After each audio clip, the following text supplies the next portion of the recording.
Honourable Trevor Mallard. Mr Chairman, I wasn't going to take another call, but after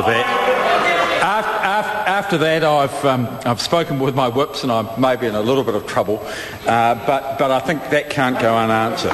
And I think the first thing that we should focus on is the comments that member has made about standards, and her suggestion that's been made here and around the country that every single student will, when standards are properly implemented, leave with NCA level 2.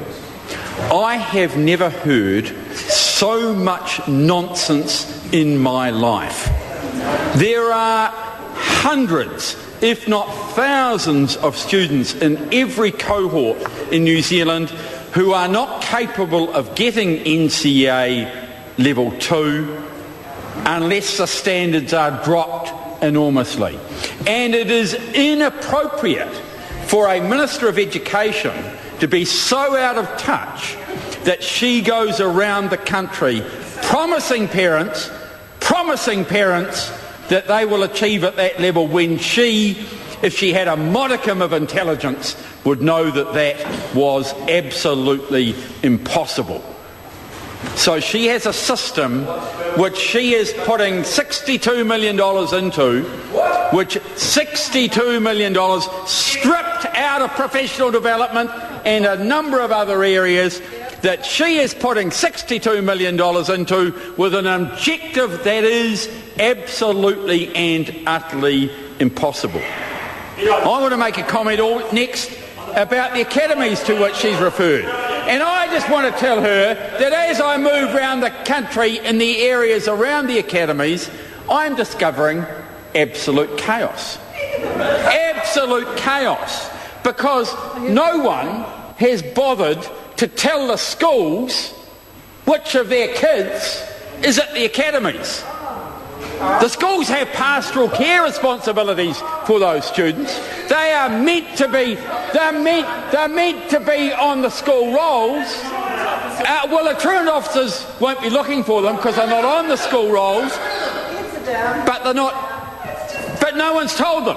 No one's told them. Start at the beginning of either academies. Apparently, thousands of kids all around the country at the academies, but no one has told the schools which kids have gone. And what a shambles in implementation. And what about qualifications? What shambles is this minister putting into secondary qualifications now? She is taking out a number of the unit standards. Quite a large number of the unit standards. And what is the result of that? The result of that is that if you want to run a sports academy, for example, at a school, you now have to have moderation from 1, 2 or 3 different IDOs. So instead of NZQA doing the moderation, if a school is running a series of academies under the implementation of the policies started by this minister in the financial year under review, instead of NZQA, you have to have 1, 2 or 3 different ITOs doing that work. And if you're running 6 or 7 or 8 different types of non-traditional programs, you might have up to... Mr. Speaker, sorry, I apologise.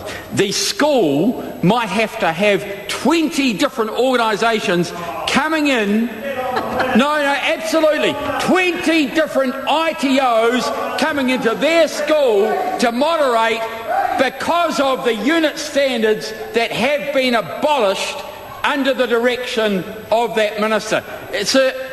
Some people don't understand how our system works. Some of us have been working with it now for about 20 years, and we know that you make haste slowly. Make haste slowly. And that minister is someone who, with her changes, is making an enormous difference, and it's negative. There was a very easy way of doing what she should have done, and I agree with the basic thesis that for UE, differentiating the equation for calculus and making a cappuccino shouldn't have equality. I think, if you're going to university, they're not the same thing. But there was an easy way of fixing it, and that was to say that unit standards didn't count for UE, but that minister was too slow to pick that up.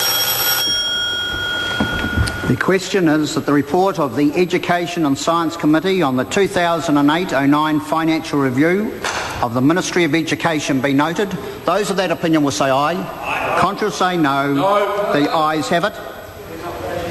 I understand that the next financial review, members wish